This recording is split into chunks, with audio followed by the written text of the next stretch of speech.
All right, this one is for the 68, 69 Fairlane Torino guys. Printed circuit boards are a perennial problem on these cars. Ford in 1968 on these cars went to the printed circuit board, and then a lot of other cars went into that as well. The Ford trucks went to it, for instance, in 1968 or 69, so it became something that has got to be an issue on a lot of cars. There's a company out there doing a lot of the printed circuit boards for a lot of these vehicles that used them, because most of them by now probably look a lot like this. And after the break, I want to talk to you about what we got to fix this problem. It's nasty.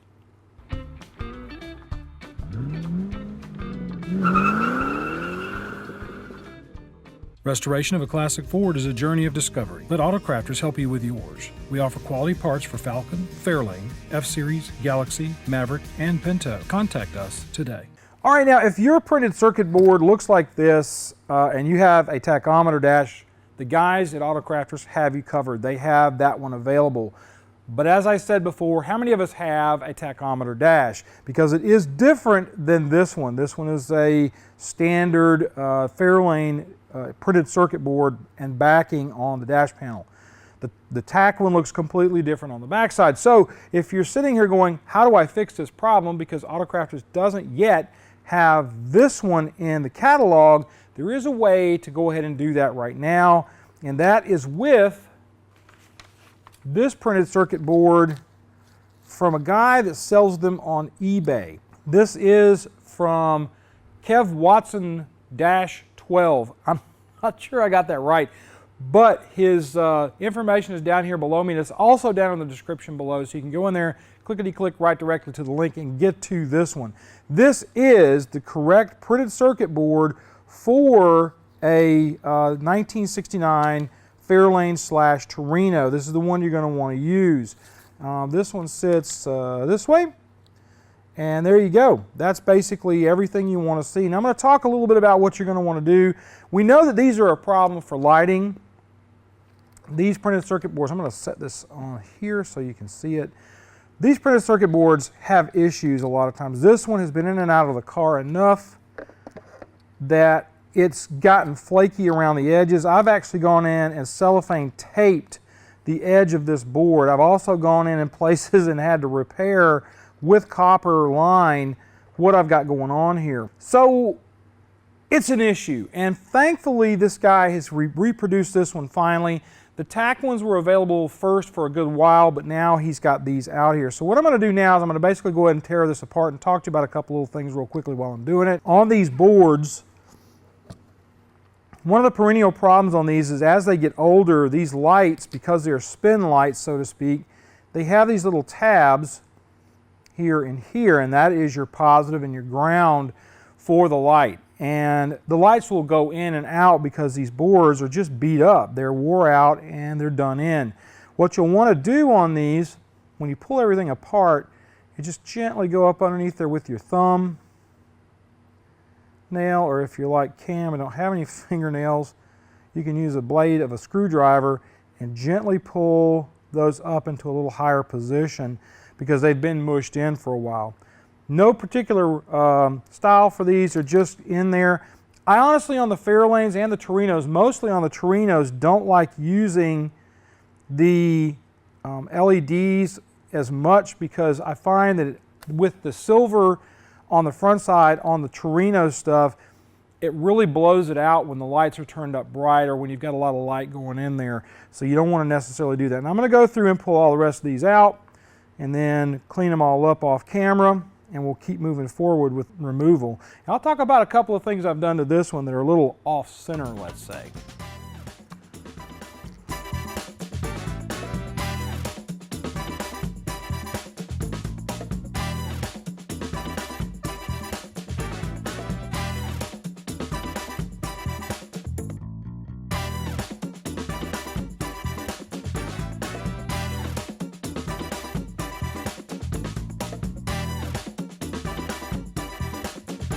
Now, one thing I'll tell you before we go any further, put brand new light bulbs in there, because a lot of times the older ones will get a little bit of a cast to them, and they'll kind of either turn a very dark gray or maybe sometimes a brown on the inside of the bulb facing, and you don't get the kind of light out of them that you need.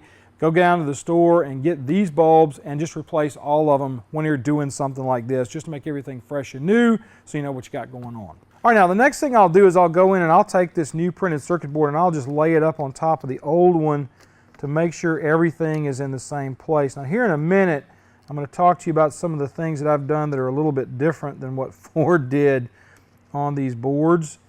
But everything here looks like it's lining up really nice. Shouldn't be a problem at all for this to work. So I'm going to pull this back off. Now, I'm quickly going to go over a couple of the things that I've done that are different on this particular board.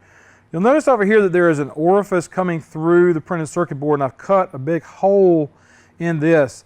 This is not a live circuit on my particular car because the idiot light that would go here, or the warning light, I don't know if I can say idiot light anymore, but to me it's an idiot light. The idiot light that goes here is not in use because I've gone in and done an oil pressure gauge. Let me turn it over the right way so you can actually see it. I've gone in and put an oil pressure gauge in here to replace the idiot light that's supposed to be down in that bottom section. I did that because I wanted a mechanical gauge in the car. Running a Cleveland, I want to make sure my oil pressure is still running really good, so I put this one in here. I do not honestly know where you would find these gauges anymore, the ones with the down needle with this correct center in it. I've looked for them in the last couple of years, and they have disappeared off the face of the earth. Thank you, COVID. That's probably where they went. They went to the great COVID monster in the sky. But these right here, something like this is kind of cool. They are now making gauge sets that you can get from like Dakota Digital, places like that, that replace these three and give you a full brace of gauges plus a tachometer. So that is an option that you can do instead of doing this. This was just my cheap way of putting an oil pressure gauge where I didn't have something hanging down underneath the dash. I've never been a big fan of those. That's just how I feel. That's a personal thing. All right, I'm going to flip it back over again. There are some self-tappers that are on here that actually hold the board in place, plus these two big boys right here. This is for your alt light that on a Ford, if it's not working, the alt light comes on, which lets you know that you don't have any alternator, which when the lights start to dim and you lose power, you'll know that. But that light, it's going to tell you that. All right, now I'm going to take this thing apart. There are two self-tappers here and here, and another one here that I'm going to pull over so you can see it right over here that holds the voltage regulator to the actual instrument cluster and grounds it to the cluster here on the ground leg for pretty much everything on this setup. So I'm going to pull these out. Actually, that one doesn't come out because that one is through the board. So I'm going to take off the one for the alt light. Bad thing is when you take this one off, the alt light gets kind of loose inside the hole there. There's this and a washer.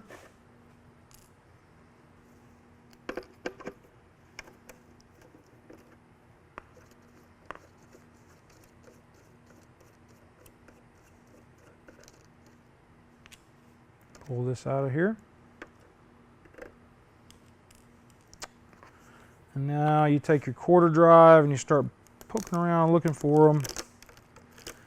This one here with the voltage regulator on it.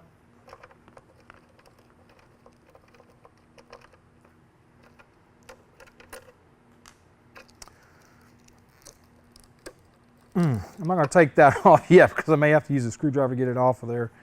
And then there's one more over here.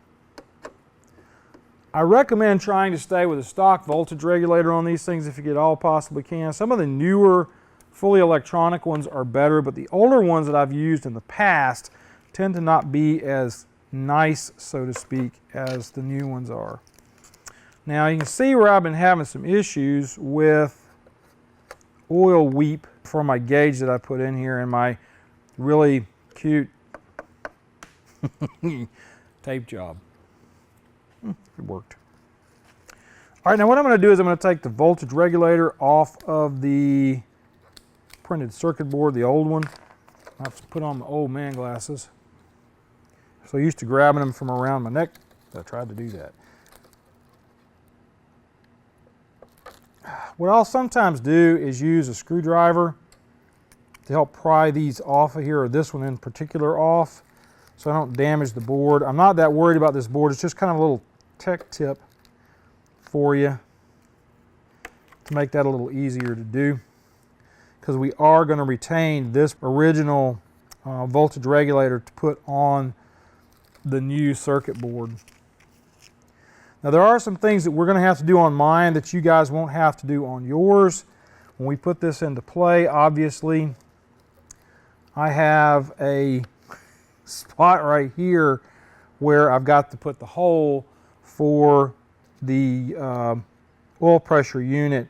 Now I'm going to go try to find some stuff to do that with. I've got some punches, and I'm going to try to punch a fairly large hole in that so that I don't have to worry about it contacting and maybe grounding out and causing a problem in the wiring harness. So I'm going to go take care of that real quick and grab that stuff and bring it back in. This is not something you're going to need to do. I repeat, because I put an oil pressure gauge in here, that's the only reason I'm doing this. It's not something that has to be done on this. Were we doing this stock, not that I ever do anything stock around here, you wouldn't have to worry about that.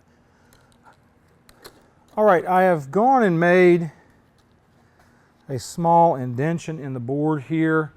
I have some orifice punches. I'll use a fairly large one. Cut my hole, because I'm really crap at centering things.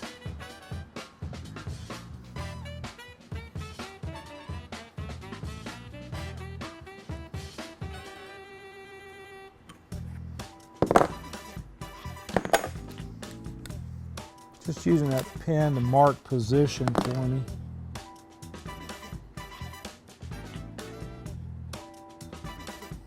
Try to keep it pretty centered.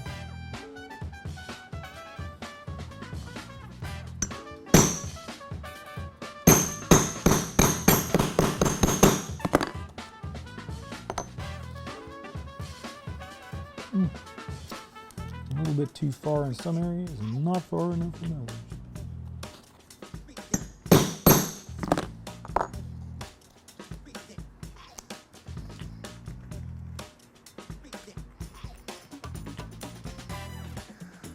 All right, that was nerve-wracking.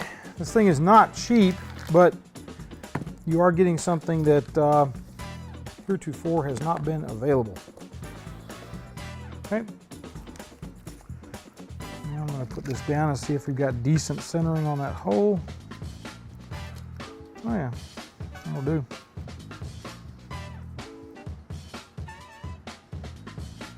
Probably move it a little off. I'm going to peg it here. This.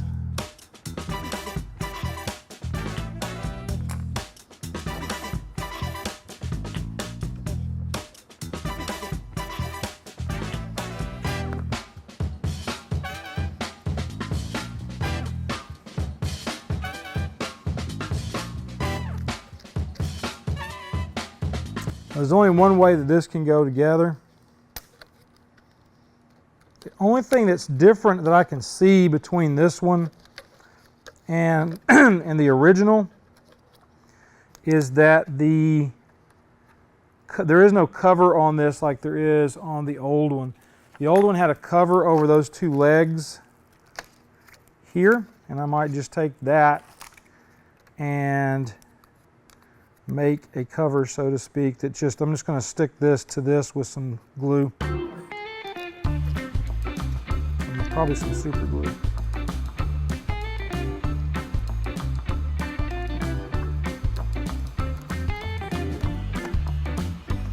Pull that over just a little bit. There's a little bit of mobility on these, so you kind of want to check it and make sure everything's where it's supposed to be. The washer's back down. Speed nuts.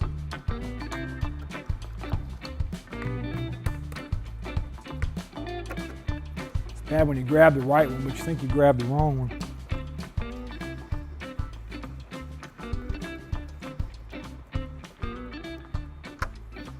Don't want to go too far because you don't want to pull that down or pull it around too much. Pegs will stop it, but best to try to tighten it up just enough. You don't need to go crazy with it.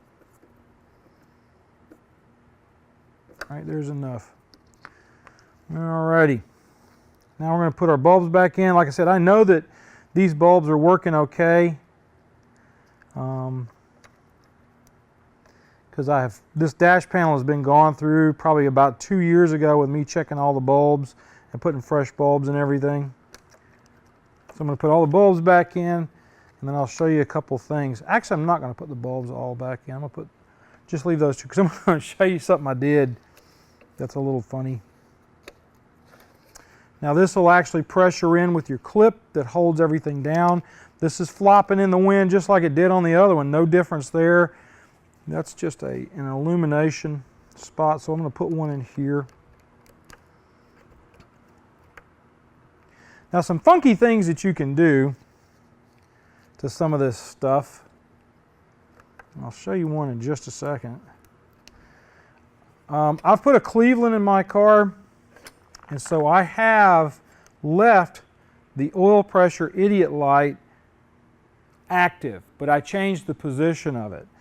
And up here I've gone in and added some different stuff as well. All right, so I'm going to grab my flashlight and I'm going to show you some of the things I've done here. Now we've got the 4R70W in the car, so I put an AOD off light in the cold side of the temperature light that doesn't have anything in it from the factory. What Ford originally was going to do is this is going to be a cold light. This would light up when the engine was still cold, and when it came up to full operating temperature or got too hot, it would go to this. This will still light up for me whenever I have the car overheating. If it gets too hot, I'll still get a hot light. But that light would actually illuminate when the car was stone cold, theoretically, if they had gone with what they were planning on doing, and you would see that. But it makes a really nice spot for me to put my AOD off light in. And I have wired that into the wiring that's actually in the harness, so that will show up. Now for the other ones, I have this one, the Oh No Oil light, or Oh No Oil. I didn't have an exclamation point, but I just put that in there. And that's just Letraset lettering that I bought online to do this with. It's something you can do with yours as well. Those two are pretty much blanks, so you can do that. And then of course you have your brakes light. The brakes light is actually part on the back of this. It's actually part of the standard circuit. This is an open port, which is why I put what I did there. The AOD off goes to a spot on the printed circuit board over on this side, so I put that in there on that circuit so that I can wire in, now that I've got all this out, I can wire in my AOD off light to here. So many things. All right, well that's it. I mean, this is the printed circuit board. I'm pretty darn happy with it. I'm going to go ahead and continue putting all the blubs back in here and get this thing ready to go back in the car with our hopefully now functioning, or at this point functioning, AOD lights. But there you go. Printed circuit board, brand new, out there in the market. Hopefully Auto Crafters will be carrying these pretty soon, but like I said, you can buy them right now on eBay directly from the supplier. But pretty happy with it. Actually very happy with it. I'm very excited about this. I'm glad he finally produced this one because we've been waiting on it a pretty good while.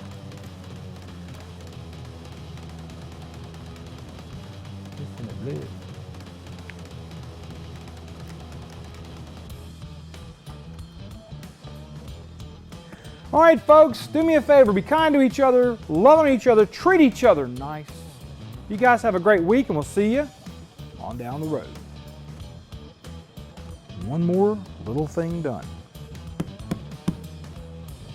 Hallelujah.